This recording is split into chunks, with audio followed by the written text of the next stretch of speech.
Pues ya está aquí con nosotras, nosotros, Carol Hernández. Ella tiene un doctorado en sociología por Portland State University de Estados Unidos, donde fue profesora del 2016 al 2019. Desde el 2021 es investigadora del programa universitario de bioética de la UNAM, dentro del cual coordina el área de investigación bioética ambiental, cambio climático y sistemas agroalimentarios, y la cátedra extraordinaria de bioética de la Facultad de Filosofía y Letras. Su investigación aborda las intersecciones entre el manejo de recursos fitogenéticos, cambio climático, sistemas agroalimentarios y movimientos campesinos indígenas. Y bueno, próximamente va a estar también colaborando ya está dentro del Museo de la Mujer, así que también vamos a estar hablando de ello. Muchísimas gracias, doctora, por hacerte un espacio y estar aquí con nosotros. Muchísimas gracias a ustedes por invitarme a este radio y a este espacio que es muy interesante. Gracias. Y la verdad es que, bueno, hemos tratado muchísimos temas y parece, parece obvio, ¿no? Pero a veces el tema del estudio de la vida como tal y de entes vivientes se nos va, ¿no? Se nos va de paso y estamos metidos en otros conflictos. Y me encanta ver que además esta cátedra está dentro de la Facultad de Filosofía y Letras, para que la gente no se quede así, cama.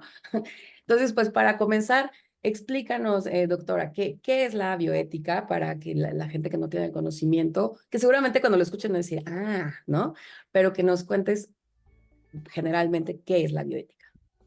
La bioética es una disciplina relativamente nueva, surge en el siglo pasado, tiene un antecedente importante que es un escrito de Fritz Jarr en 1927, donde él acuñe por primera vez, él es un teólogo alemán, donde acuñe por primera vez el término de bioética. Y lo que él intenta a través de ese escrito es hacer un llamado a extender nuestro círculo de valor moral, es decir, de consideración moral, hacia otros seres no humanos. Él se enfoca en animales y plantas, pero obviamente con el paso del tiempo se va a incluir esta consideración moral hacia los ecosistemas y hacia todo aquello que permite la existencia y la reproducción de la vida misma. Interesantemente, este texto surge en el contexto de las dos guerras mundiales, en un periodo de tecnologización del armamentismo, y es un periodo en el que fácilmente pasa desapercibido este texto y se queda estancado, y luego ya en los años 70, a principios de los años 70, en 1970 y 1971, Potter, que es un médico estadounidense dedicado al estudio del cáncer, publica dos textos muy relevantes, que se llama uno Bioética, un puente hacia el futuro, y el otro Bioética, ahorita olvidé el nombre, pero tiene un título similar. Y lo que él hace es nuevamente un llamado por crear un puente entre la ética y la filosofía, es decir, la parte de las humanidades y las ciencias. Y él dice que la bioética es justamente una disciplina que nos va a permitir la sobrevivencia, que si no comenzamos a hacer estas consideraciones morales hacia otras formas de vida que no sean exclusivamente la vida humana, el planeta está en un riesgo de perecer. Y es interesante porque él hace una analogía, dice que la humanidad somos el cáncer del planeta, y no es una analogía insignificante si consideramos que él es un oncólogo que estudia justamente el cáncer, y todos sabemos que es una enfermedad súper destructiva y dañina de la cual mucha gente simplemente no resiste y sale viva. Entonces, él hace este llamado a que se unifiquen, que se cree un puente de diálogo entre estas disciplinas, y es un llamado importante porque, por un lado, la ética nos permite responder preguntas como qué debemos hacer, cómo debemos usar la tecnología, cómo debemos relacionarnos con la vida en sí misma. Y por otro lado, la ciencia nos permite hacer otro tipo de preguntas como cómo funciona esto, por qué llueve, por qué un volcán hace erupción, qué factores determinan el calentamiento global, etcétera. Son dos ámbitos de preguntas distintas, y él lo que sugiere es justamente hacer una conexión entre estos dos ámbitos de pensamiento para volver a pensar de una manera mucho más amplia la forma en la que los seres humanos nos relacionamos con la vida. Y cuando estamos hablando de la vida, es de la vida en su totalidad. Y esto incluye una manera ontológica de percibir la vida, de percibir nuestra relación con esa vida, y también se hace referencia a esta forma en la que hemos interactuado con la vida desde diferentes ángulos. Por ejemplo, a través del uso de nuevas tecnologías, también a través de nuestra forma de vivir y habitar la Tierra y a la forma de relacionarnos con la vida humana misma, pero también con otras formas de vida no humanas. Y ya después la UNESCO hace un reconocimiento de la bioética más adelante y hace una definición similar teniendo en cuenta estos parámetros. Desde sus orígenes, la bioética se ha bifurcado en diferentes ramas. Una muy importante es la ética ambiental, que es en la que yo estoy insertada, que como subdisciplina surge en los años 70 y se dedica a analizar esta cuestión de valor con otras formas de vida no humanas. Surge también la zoética, que analiza la ética que los seres humanos hemos desarrollado para en torno a los animales no humanos, es decir, cómo tratamos a los animales no humanos, cómo los usamos en los procesos de experimentación, cómo los comemos como alimento, etcétera. También surge la ética de la ciencia y la tecnología, que se incluye ahora dentro de la bioética, y surgen varias ramas. Y una en la que a mí me gustaría aterrizar, considerando el programa en el que estamos, es la bioética feminista, que se ha vuelto muy relevante en las últimas 2 décadas, bueno, ya prácticamente 3 décadas, y que cada vez ha tomado más fuerza y centralidad en los propios temas de la bioética. ¿Por qué? Porque resulta ser bastante transversal a muchas de las otras ramas que incluyen la bioética. Cuando surge la Doctora, bioética, antes, sí. antes de entrar de lleno en la bioética feminista, que me gustaría ahí profundizar más, eh, me nace esta duda. Como señalabas, es una ciencia, digamos, relativamente nueva. Podríamos decir que antes, porque esto es algo como que siempre uno está discutiendo ahí, ¿no? Antes, estoy hablando de, no sé, 1800, 1700, eh, las personas eran, el humano era más, consideran que eran más respetuoso, más ético ante la otra vida existente, entre los recursos naturales, entre los animales, entre los ecosistemas. Ha sido, nos hemos vuelto más voraces, o sea, o ha sido un conjunto de todo al ir descubriendo y al ir teniendo tecnología y combustibles fósiles y tal, porque da la impresión que nace la necesidad, ¿no? De tener una bioética ante tanta destrucción, pero considerarían dentro del estudio, y lo pregunto científicamente, que el humano es destructor por naturaleza o se ha ido volviendo cada vez más destructor ante generando cada vez más tecnología y progreso. Ese es un debate muy importante dentro de la filosofía. Yo no lo voy a contestar como tal, pero sí me gustaría decir una cosa. En primer lugar, es un poco ingenuo pensar que antes del sistema capitalista los seres humanos no destruíamos la naturaleza.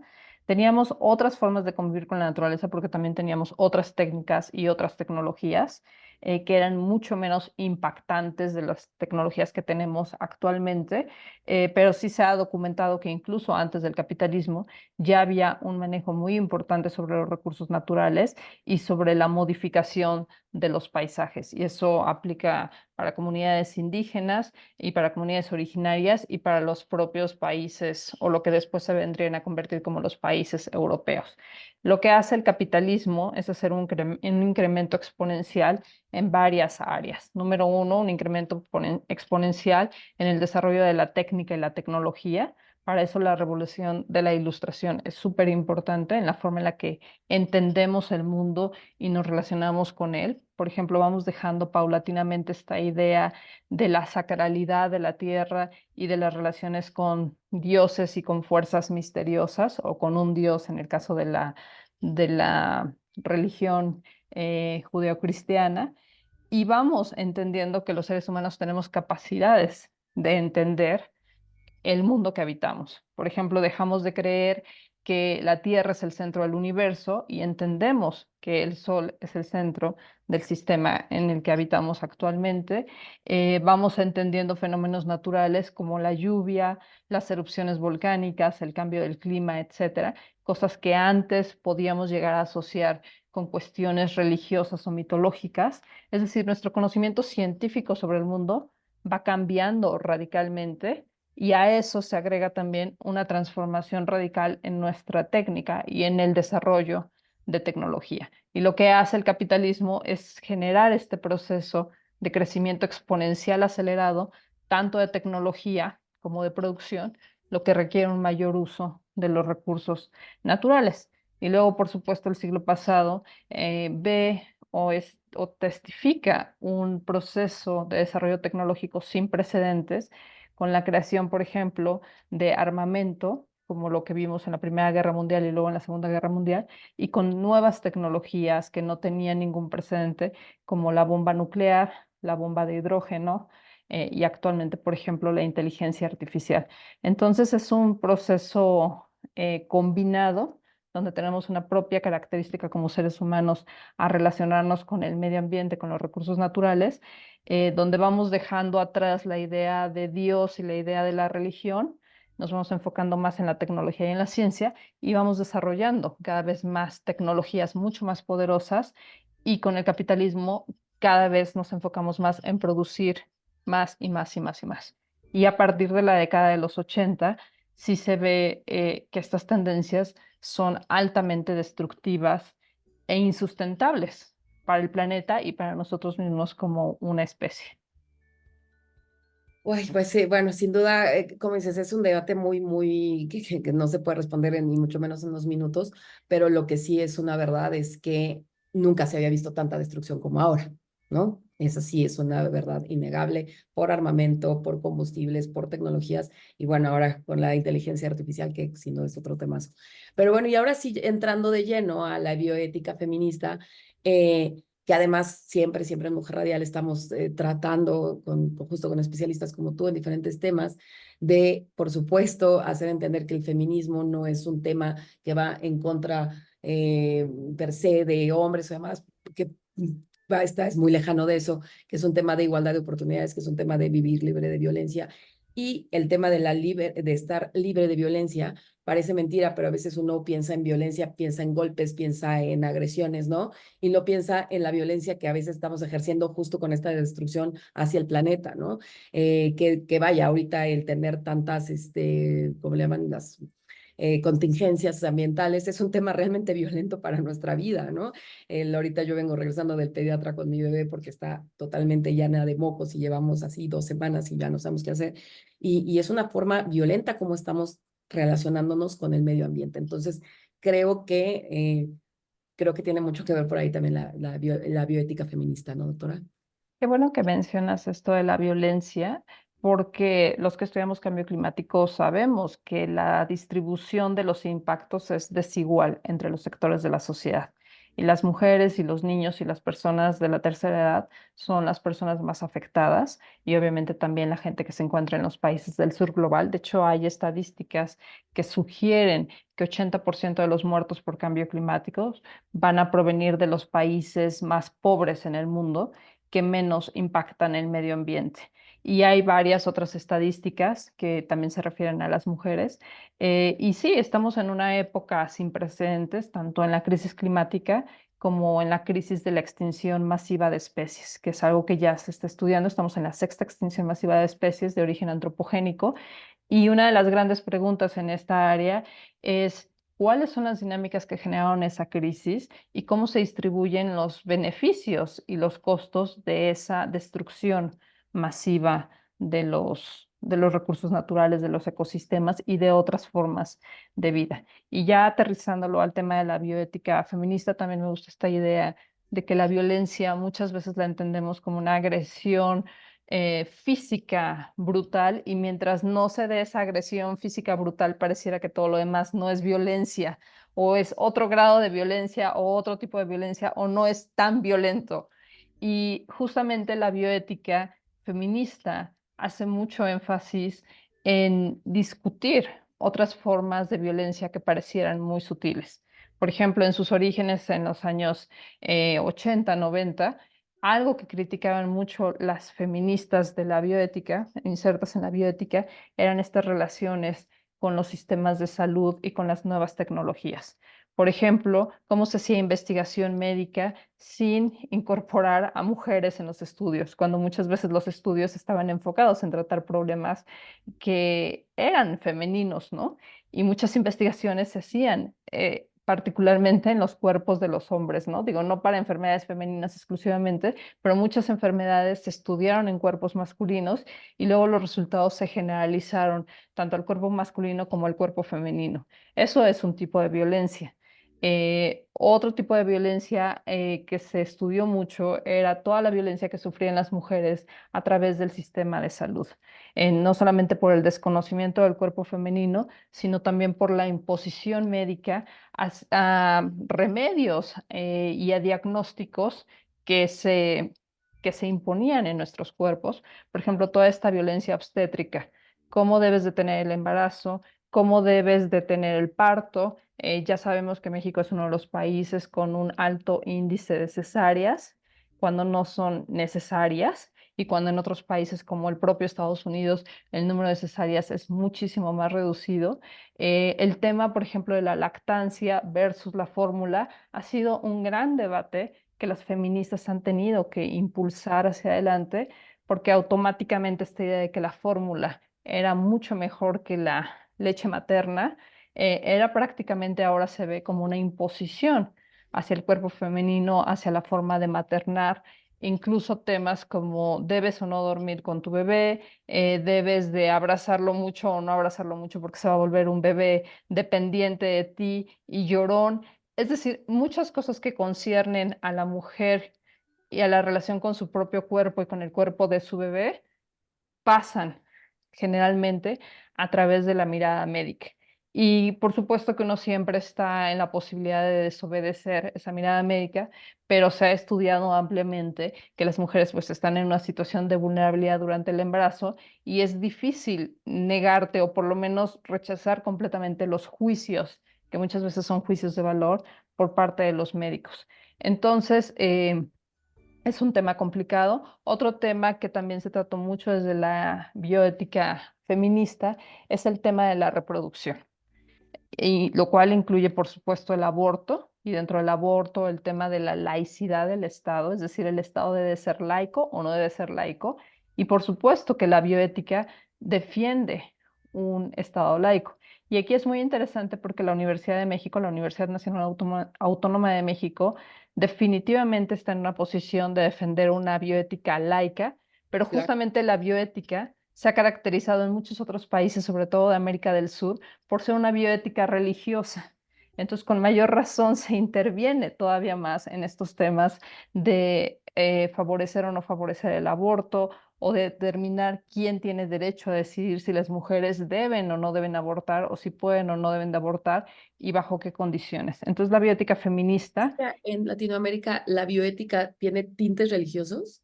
sí, de hecho, decir bioética laica no es como hacer no es ser No es un eh, pleonasmo. exactamente, sino es definir una postura ante muchas bioéticas de corte religioso que que han predominado sobre todo en América del Sur. Pero no la palabra, o sea, no el concepto per se ético debería estar separado de lo religioso.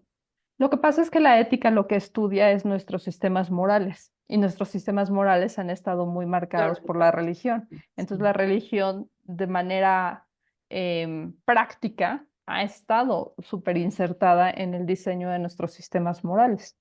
Y de ya. hecho los sectores religiosos han estudiado mucho la moral históricamente.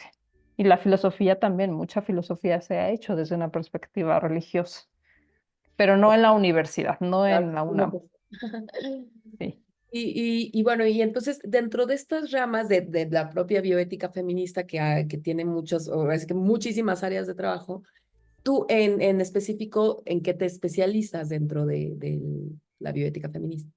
Yo trabajo la ética ambiental. Yo no me especializo como tal en la ética feminista, pero obviamente como es un área que es transversal a toda la bioética y como yo dirijo la Cátedra Extraordinaria de Bioética de la UNAM, son temas que siempre, cada semestre, se incorporan a la cátedra. Por lo menos tenemos 2 o 3 sesiones que conciernen a la bioética feminista y por supuesto que integran muchos elementos, ¿no? Elementos que conciernen a mi propia vida. Por ejemplo, el tema de la reproducción surge con este desarrollo de nuevas tecnologías para la reproducción, como la fertilización in vitro, la inseminación artificial, etcétera.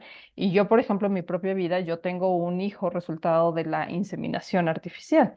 Entonces, todo eso estudia la bioética y yo al ser bioticista, este lema de las feministas de todo lo personal es político, cabe perfectamente, ¿no? Y yo creo que esa es la experiencia de muchas mujeres que están dentro de la bioética, aunque no se dediquen a la bioética feminista, esos temas permean desde muchas aristas en la vida propia de las Este estudiantes. tema me parece súper interesante porque, bueno, justo ahorita están las agendas políticas de campañas y demás.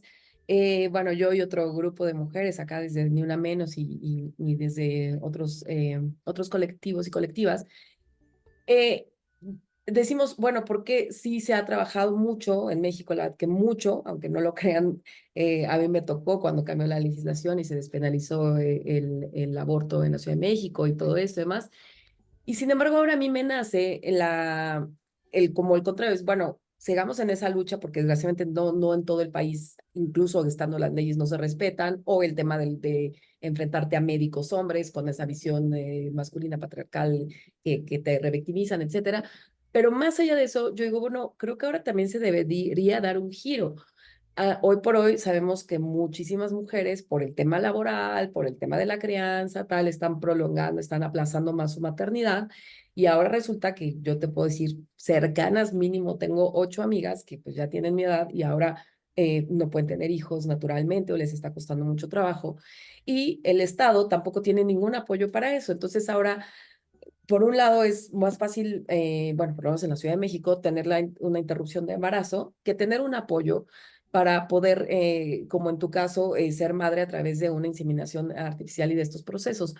Entonces son muchas preguntas. Te iba a decir, dentro de la bioética, a mí me parece ahorita, digo, me encanta este tema, pero yo pensaría que la bioética defiende también este tema de la reproducción, quizá no asistida y sino natural, ¿no? El decir así de, bueno, sí, estos típicos comentarios que, bueno, también me parecen un poco misóginos, pero bueno, y religiosos, ¿no? Si no te pudiste reproducir naturalmente es porque Dios no lo quiso, ¿no? Y entonces, ¿por qué vas a recurrir a una asistencia artificial? Que me parece terriblemente religioso y moralino y mocho, ¿no? Pero qué buena sorpresa saber que dentro de la bioética justo se defiende tu derecho a reproducción y que creo que nos estamos quedando muy atrás en México y como Estado en este apoyo de, vaya, las mujeres aquí ni siquiera tienen conteo, no tenemos conciencia del conteo de los óvulos, ¿no? De la ovulación y cuando le dices a alguien, oye, ¿y tú sabes cuántos óvulos te quedan? ¿Qué? ¿No? Así de, es que eso podría saberlo hace años, podrías haber congelado óvulos, podría estar, pero la verdad es que no hay, o sea, creo que ahora hay mucho más hacia el tema de la interrupción que al tema de una reproducción asistida. Sí, que es un poco, por ejemplo, el tema del aborto, al ser tan central para el feminismo, pues ha sido una de las grandes luchas, ¿no? Como un derecho básico a decidir si quieres tener al bebé o si quieres hacer una interrupción del embarazo. Y se ha tenido que hacer una lucha también por defender las causas para hacer esa interrupción del embarazo, no solamente si el bebé está enfermo o si tú sufriste una violación sexual, etcétera. Se está defendiendo también el tema de que puedas interrumpir el embarazo porque quieres continuar con una carrera académica o laboral que se vería completamente truncada si no practicas un aborto, o porque te has separado de tu pareja y no quieres tener un bebé que no tenga un papá, etcétera. O sea, hemos tenido que tener una lucha en México muy amplia que no ha terminado de saldarse. Teníamos una colega, creo que era de Noruega o de Suiza, no me acuerdo, que decía, ¿por qué todavía hablan del aborto en México? ¿Por qué todavía discuten eso? Eso ya es como un tema del pasado para nosotros. Y el punto es que en México todavía no es un tema del pasado. Y lo que hace la bioética es hacer, la bioética feminista es enmarcar todo el tema de la maternidad con toda su complejidad y sus variantes como un tema a discusión. Y dentro de esa maternidad existe por un lado el aborto, que se tendría que ver como un derecho básico Ujú. de reproducción, Y como esa batalla no se ha ganado completamente, es difícil todavía introducir las otras temáticas en la arena política. Entonces, yo lo vería así, es como un proceso evolutivo de la propia lucha feminista, que se da de manera completamente diferenciada, dependiendo del país. Ustedes, por ejemplo, pueden ver el caso en Estados Unidos, donde el tema del aborto avanza mucho y luego tiene grandes retrocesos, cosas que, por ejemplo, en México no es tan radical los cambios. En México pareciera que vamos Todavía. más como progresando y generalmente no tenemos unos retrocesos tan fuertes. Y vemos, por ejemplo, el caso de Francia, donde ya se integra a la Constitución el derecho al aborto y donde el gobierno dice, de hecho, hicimos este avance en un contexto mundial donde pareciera que el derecho al aborto está siendo amenazado de nuevo. Es decir, fue una consideración política eh, de escala global, por decirlo de alguna manera, de mandar un llamado a escala global de que en un ambiente donde pareciera que el aborto está perdiendo, el derecho al aborto podría estarse viendo relativamente amenazado con estos discursos en muchos países, Francia toma ese paso hacia adelante y dice, nosotros reconocemos en la Constitución el derecho al aborto. Pero justamente que estemos tan enfocadas en el aborto refleja que todavía estamos en esa lucha tan básica cuando hay muchos otros temas de la maternidad que se deben de discutir y que lo discuten las bioéticas, las bioeticistas feministas, como son el tema del derecho a usar estas tecnologías de reproducción, que se dividen, por ejemplo, en inseminación artificial simple, donde te insertan el semen que compras de un donante, o de tecnologías como la fertilización in vitro, que es bastante más invasiva, muchísimo más costosa. De hecho, los costos entre las dos tecnologías no se comparan, ni las implicaciones físicas tampoco, porque en la segunda te tienen que inyectar hormonas, son varios procedimientos, etcétera, bastante invasivos. Y luego está el tema del vientre subrogado, donde ya contratas a una tercera persona para que lleve a tu hijo. Y ese tema ha sido sumamente debatido en la bioética porque generalmente, sobre todo en los países del sur, involucra a personas de menos recursos económicos que rentan su vientre Sí, a entra un cambio. tema de explotación, podría ser, ¿no? Sí, hay un tema de explotación muy fuerte que no se reproduce necesariamente, por ejemplo, en todos los casos en Estados Unidos, ¿no? Donde está legalizado. Aquí yo creo que es un buen paréntesis para hablar de que la bioética, algo que le importa mucho a la bioética, es esta idea de que hay que regular las cosas, de que la sociedad tiene que involucrarse en estos debates y el Estado también, y hay que regular, porque siempre hemos visto, tanto en las cosas de reproducción asistida, como en el tema del aborto, como en los temas de la inteligencia artificial, etcétera. Es un tema muy recurrente en la bioética de que tendemos a tres cosas: a no regular nada, Ajá. a prohibir, o sea, cuando no regulamos es como si nos hacemos los locos, como si no pasara nada, así como si nadie hiciera Un elefante ahí en la ajá, sala. como si no existiera el vientre subrogado y entonces cada quien que se regule como quiera, o regulamos y entonces ponemos reglas, establecemos lo que es un delito, lo que no es un delito, castigos, etcétera, o prohibimos. Y en la bioética nos hemos dado cuenta que tanto la prohibición como la no regulación son las pautas más conflictivas, que lo ideal es regular y es establecer derechos para todas las partes, es establecer marcos regulatorios claros y precisos donde el Estado tiene una presencia importante en caso de la violación de los derechos básicos, etcétera. Y ese tema se incluye en muchas cosas que conciernen a la bioética feminista, pero que también abarcan muchas otras áreas de la tecnología y de las relaciones. Claro, y en este tema te comentaba antes de estar en el programa, que bueno, yo he leído acerca de esto de que si las mujeres estuvieran en mayores puestos de decisión, ocuparan más puestos de poder y también en las empresas que hoy por hoy es súper importante la responsabilidad social, bueno, habría como un panorama un poco más próspero y positivo. Pero también yo había escuchado, no sé qué tan cierto sea, y bueno, lo que lo creo que ahorita que hablando de reproducción, Es que la gente como que a veces no macha que incluso la reproducción en los países del tercer mundo, al no estar controlándose, al no estarse regulando, al no tener una política de anticonceptivos, de educación sexual, tal, el que existan una reproducción, digámoslo así, descontrolada, pues también genera mucho más falta de educación, mucho más falta de oportunidades. Y sí, otra vez estos contextos de lo que decíamos al inicio, ¿no? De violencia, de una, pues una reproducción irresponsable, la verdad. O sea, volvemos al el tema moral, ¿no? Por supuesto que todo el mundo podemos hablar por el derecho a nacer y el derecho a la vida. Sin embargo, el que aquí en poblaciones, y lo sabemos, haya muchas mujeres que siguen teniendo hijos, hijos, y tienen hasta 10 12 hijos, unos ya no, o sea, y la gente de repente es así como, ay, ¿cómo te atreves a hablar de que tiene que haber un control? Pues es que lo tiene que haber. Y por otra parte, ahora tenemos en Europa varios países que ya están en graves problemas por la no reproducción, ¿no? Y que ahora ya sus poblaciones ya son poblaciones de edad avanzada. Entonces, pero ¿cómo pensarías esto del el impacto de la reproducción no controlada o controlada en el medio ambiente? Bueno, definitivamente un factor importante de la devastación ambiental es la sobrepoblación del planeta. Eso es un hecho que sabemos. Es interesante porque se ha vuelto un tema controversial.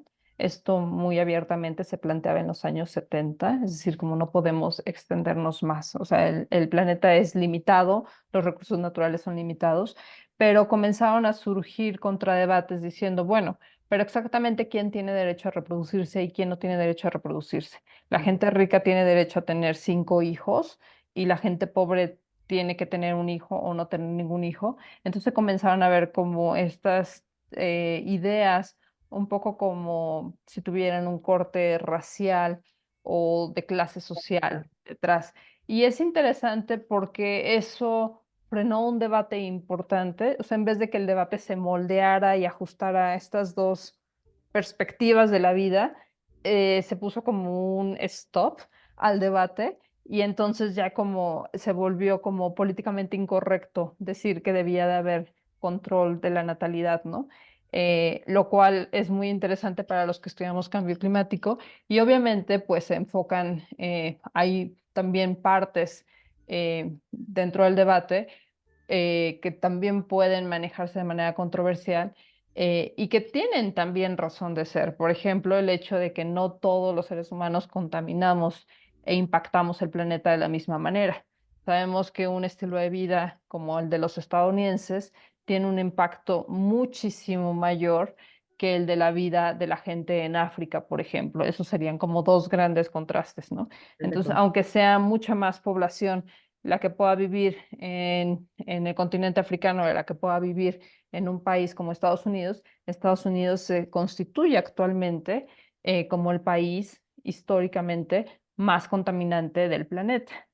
Entonces, pero hay muchos debates políticos en torno a esas cosas. Por ejemplo, ahora sabemos que China es el país que actualmente está contaminando más, pero China, si lo medimos las emisiones históricas a lo largo del siglo pasado, todavía no compite con Estados Unidos. Estados Unidos se mantiene como el país más contaminante.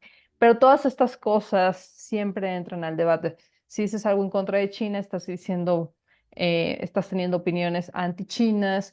Si dices algo en contra de los Estados Unidos se vuelve controversial, si dices algo en contra de los pobres se vuelve complicado. Y yo creo que el tema de cambio climático es un tema muy politizado, donde se ha vuelto difícil dar ciertas opiniones, etcétera. Y habría que volver a abrir un poco el debate de cómo enfrentamos la crisis climática como humanidad, lo cual se vuelve también complicado si consideramos que hay unos países que son mucho más contaminantes que otros, ¿no? Lo cual también tiene formas de ser muy relativas. Como yo les digo a los estudiantes con datos, China es el país más contaminante, pero es un país sumamente grande y al mismo tiempo es un país que es la fábrica del mundo. Entonces, muchas personas que aunque no somos Claro, chinos, consumimos productos hechos en China y entonces aunque esas emisiones no cuentan como nuestras emisiones, como las emisiones de gases de efecto invernadero de México, tendrían que contar de alguna manera porque estamos consumiendo claro. productos Sí, sí, chinos. sí. Entonces, como te puedes dar cuenta, está como bien complicado y todo eso hace de la política climática un tema difícil con muchos frenos, y el tema de la natalidad es muy importante, sobre todo porque en los países desarrollados ha habido una tendencia muy nueva que también tiene tintes raciales y de clase social, por promover una reproducción que yo hasta la denominaría como sobrereproducción, porque ahora tengo amigos y conocidos en Estados Unidos que están teniendo 5 o 6 hijos, cuando eso no hubiera sucedido hace 10 años, ¿no?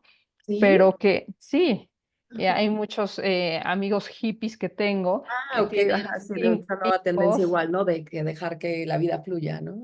Exacto, y tengo también conocidos en Europa, que sí pertenecen a o sea, sí conozco estas redes de gente que está en movimientos de corte racial, que dicen nos tenemos que reproducir ante la invasión de los árabes en nuestros países, Wow, etcétera, ¿no? wow. Entonces, que sus propias sectas religiosas los llaman a tener hijos para sobreponerse a esta invasión. Entonces, es un tema bien complicado que ha tomado muchas variantes y que lo que ha hecho de alguna manera es obstaculizar debates más profundos como, como el de la natalidad, por ejemplo. En México, definitivo, ¿tú crees que políticamente nadie le va a entrar? O sea, por ejemplo, justo ahorita que estamos a punto de iniciar otro sexenio, como lo decías, es un tema al final políticamente incorrecto, pero es muy absurdo por todas las afectaciones, porque, bueno, o sea, sin duda yo creo que la Ciudad de México, uno de sus mayores problemas es la demografía, ¿no? O sea, la gran cantidad de gente que estamos aquí, o sea, no es que a veces no hay agua, pues es que no va a haber agua que alcance, no va a haber transporte que alcance, no tal, si seguimos. Ahora, también se concentran aquí los poderes, el tema laboral, el tema de desarrollo. Es muy complicado y qué fuerte que además tú estés en este justo tema de la ética y la bioética, que son los dos temas más complejos del mundo, porque además con dices, hoy por hoy prácticamente casi todo es incorrecto, ¿no? O sea, tener muchos hijos es incorrecto, pero no tener hijos es incorrecto, pero, o sea, se vuelve como muy difícil, ¿no? Y las maternidades y el consumo, etcétera. Pero yo quisiera, para ya cerrar, pero no desaprovechar que eres especialista en el tema de cambio climático. Hoy por hoy no hay persona en México que no estemos sufriendo los estragos ya del cambio climático. Y se lo decía yo ahorita, ¿no? O sea, desde enfermedades, las sequías, la gente que se dedica a pesca, los cultivos, o sea, por donde le veas, los incendios, ¿no? O sea, tenemos récord histórico en incendios. ¿Cómo observas que realmente, ahora, esta es la pregunta específica que quiero hacerte, ¿crees que sí, más allá de que no seamos bioetistas, se dice bioetistas? Bioeticistas. Bioeticistas, observas que sí está viendo una conciencia, una perspectiva más ética en nuestra forma de relacionarnos, dado todo esto que está ocurriendo. O sea, observas que sí está sucediendo, pero yo tengo siempre ese debate de yo digo, no, es que pues por ahí como que fingimos y que, bueno, no como carne, sí, no como carne, pero consumes esto y el otro. O sea, es bien difícil ser coherente, ¿no? También en el tema. Entonces, pero sí consideras que estamos tomándose una conciencia distinta, dado la gravedad que ya estamos sufriendo, incluso de escasez de agua y de todo. Yo creo que sí estamos tomando una nueva conciencia de nuestra relación con el entorno. Creo que también el entorno nos está llamando fuertemente la atención. Por ejemplo, ya tuvimos la pandemia del COVID. Tú mismo mencionaste los problemas de salud de tu hija. Yo tengo los mismos problemas con Johan, que son situaciones que no se daban o no Ah, vivíamos de esa manera anteriormente, ¿no? Entonces, yo soy optimista, pero si soy honesta también, tengo que decir que dentro de la academia y del ámbito científico sí tenemos una conciencia de que a esta velocidad no vamos a lograr salir de la crisis. O sea, podemos estar despertando en una nueva conciencia, pero esta velocidad no es la que se requiere para hacer los cambios necesarios. Se requieren cambios radicales en nuestra forma de vivir, no solamente en el control de la natalidad, sino en nuestro estilo de vida. Nuestro estilo de vida es completamente insustentable y tenemos que transformarlo, pero no se puede transformar solamente con acciones pequeñas, se tiene que transformar en la práctica, pero también en las esferas políticas y culturales, y también en las esferas de los sistemas morales. Y de hecho hay autores que dicen que es esta tercera esfera de transformación la que tiene el mayor potencial de transformar nuestra relación con el planeta. Cuando cambiamos nuestra forma de percibir el resto de lo que está vivo y nos planteamos un nuevo papel del ser humano como miembro de una comunidad más grande.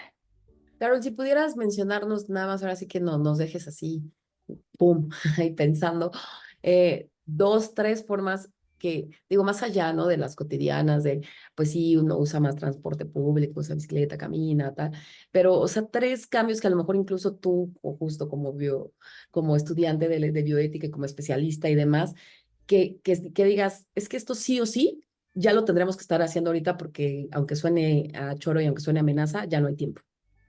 Yo me voy a concentrar en una fundamental que es transformar nuestras dietas, o sea, realmente adoptar una dieta vegana o semivegana, reducir considerablemente nuestro consumo de productos de origen animal, tendría un impacto muy significativo en el medio ambiente. Es lo que se ha estudiado, hemos estudiado mucho esto y sin embargo no es tan popular, pero la agricultura por sí sola, con todos los sistemas agroalimentarios, aportan aproximadamente una tercera parte de los gases de efecto invernadero. Es decir, tenemos un sector ahí al que pocas veces volteamos a ver y que realmente, por ejemplo, la agricultura y la ganadería son responsables del 90% de la deforestación de los bosques, etcétera. Entonces, una transformación hacia una dieta vegana o con mucho menos consumo de productos de origen animal sería clave absolutamente para la mitigación de cambio climático. Pero Y señalabas que también la agricultura, ¿no? Entonces a veces también uno se confunde en estos plantíos que llegan también, o sea, que también o sea, para entender bien que a veces es la defensa de la gente bueno, más bien los que están en contra del veganismo, decir, bueno, pero es que también las verduras y muchos recursos que vienen de vegetales y demás también están generando mucho contaminante. tenemos ya muchas estadísticas, no contaminan lo mismo, es decir, la devastación ambiental de la ganadería es muchísimo mayor que la de la agricultura, pero definitivamente para englobar el tema, por ningún motivo debemos de permitir mayor extensión de las tierras agrícolas o ganaderas sobre bosques, es decir, eso se tiene que acabar ya. Y justamente no se está acabando, el Amazonas está siendo arrasado continuamente y también varios bosques en Asia, donde por un lado se está extendiendo la ganadería, por ejemplo, como en el Amazonas, pero también grandes plantíos en los bosques de Asia. Entonces, por ejemplo, extensión de nuevas tierras de cultivo ganadería, eso se tiene que detener completamente y tenemos que pensar en términos de reforestación, pero no como lo que hacemos en el periférico de sembrar unos arbolitos que además nadie riega, Ajá. sino genuinamente esta recuperación de bosques ancestrales. Y también tenemos que hacer lo mismo con los océanos y eso, porque son grandes, tanto los bosques como el océano, son grandes receptores de carbono y si los cuidáramos bien, tendrían capacidad de absorber eh, dióxido de carbono de la atmósfera, pero como hemos estado saturando el planeta y hemos destruido los bosques y contaminado el océano, estos propios sistemas regulatorios No del alcanza. planeta los hemos minado demasiado. Sí, el otro día Entonces, escuchaba que pescado consumimos creo que dos veces lo que se alcanza a reponer, ¿no? O sea, es una sí, sobreexplotación también tremenda. sí, Es la tremendo. sobreexplotación y entonces me gusta eso, ¿no? Que creo que mucha gente a veces como que no le cae el 20 que nuestro único de verdad aquí, herramienta contra el cambio es nuestro poder de consumo, ¿no? O sea, decir sí, no, pero colectivamente y con... Exacto, colectivamente y cambiar los sistemas políticos y todo. Ay, pues súper, súper interesante. Bueno, hay como mil temas ahí que se quedan, pero antes de que te nos vayas, quería que nos compartieras que, bueno, ahora como parte de la Federación Mexicana de Universitarias, también ya se van a volver como, bueno, ya participan con Museo de la Mujer, pero ahora en específico con estos temas de bioética. Sí, por supuesto. Vamos a comenzar a integrar actividades que conciernan directamente a la bioética, que además, bueno, caben perfectamente dentro de las actividades del Museo de la Mujer y esperamos crear al menos un seminario para las bioeticistas feministas que puedan incorporarse a las actividades del museo. Pero sobre todo esto que es interesante para todas, todos absolutamente, ¿no? O sea, porque a veces, te digo, a veces los términos espantan a uno y decir, no, esto nada que ver conmigo y tiene todo que ver con todos, ¿no? Sí. O sea, es de interés total para todos y creo que Y sobre todo en este tema de este mes que estamos en el tema de las maternidades y la docencia, creo que todos tenemos la responsabilidad de aprender del tema porque es nuestra vida, es la vida del planeta, es la vida de los ecosistemas y es la mejor forma de educar. O sea, no solamente los maestros educan, todo el tiempo todos estamos también educando, ¿no? Entonces creo que es un tema indispensable el tema. Y bueno, ya hablaremos algún día que me gustaría mucho que platicar de ese tema, de justo la educación medioambiental en las escuelas, ¿no? O sea, que sigue también siendo una gran deuda con, la verdad, libros y textos que ya están un poco rezagados, dado todo lo grave que estamos viviendo actualmente. Sí, por supuesto. Yo estaría encantada de volver a participar con ustedes. Ay, pues súper interesante, Dad. Muchísimas gracias por tu tiempo. De verdad que no sea la última. Y sobre todo eso, que a lo mejor nos digan, oye, este tema. Y sobre todo lo que decía súper importante, que no dejemos apagados los debates, ¿no? Porque hay veces que, uff, ¿no? Pues ya es mejor así como no hablar del tema. Si tenemos que hablar de control de natalidad, tenemos que hablarlo. Si tenemos que hablarlo de reproducción asistida, si tenemos que hablar del tema de dejar de consumir productos de origen animal. O sea, aunque sea polémico, tenemos que ponerlo ahí en la palestra y para eso están estos espacios como Mujer Radial. Muchísimas gracias. Exactamente. Muchas gracias a ti y un abrazo a todos, a la producción y a ti también. Nos vemos Muchas pronto. gracias. Nos vemos pronto. Adiós. Hasta luego.